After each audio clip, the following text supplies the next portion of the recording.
देशभरात 76वा प्रजासत्ताक दिन उत्साहात होत आहे साजरा।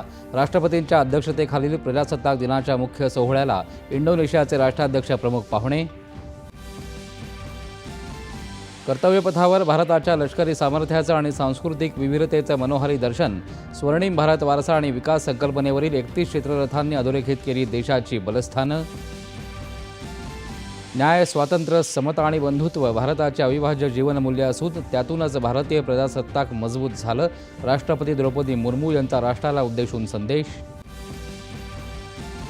सर्वसमावेशक विकास साधत दुर्बल आणि वंचित घटकांना त्यांचे मूलभूत अधिकार मिळवून देण्यासाठी गेल्या काही वर्षात झालेल्या प्रयत्नांमुळे देशात मोठं परिवर्तन। राष्ट्रपती। पंतप्रधानांनी राष्ट्रीय युद्ध स्मारकावर शूरवीरांना वाहिली आदरांजली। प्रजासत्ताक दिन सशक्त आणि समृद्ध भारत निर्माण करण्याच्या प्रयत्नांना अधिक बळ देईल। पंतप्रधानांच्या शुभेच्छा।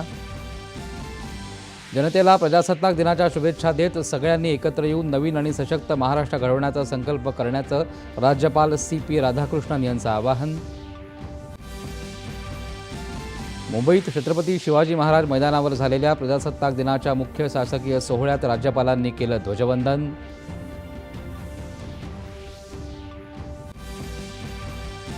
मुख्यमंत्री देवेंद्र फडणवीस यांनी वर्षा निवासस्थानी केलं ध्वजवंदन।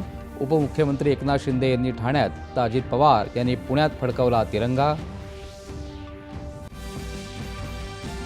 राज्यात विविध जिल्ह्यांमध्ये पालकमंत्र्यांच्या हस्ते ध्वजवंदन तर विविध ठिकाणी सामाजिक उपक्रमांचं आयोजन।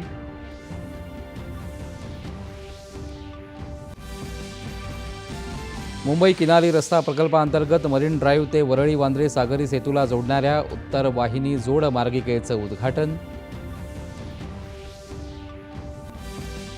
आणि 20 षटकांच्या दुसऱ्या क्रिकेट सामन्यात अटीतटीच्या लढतीत भारताचा इंग्लंडवर 2 गडी राखून रोमहर्षक विजय।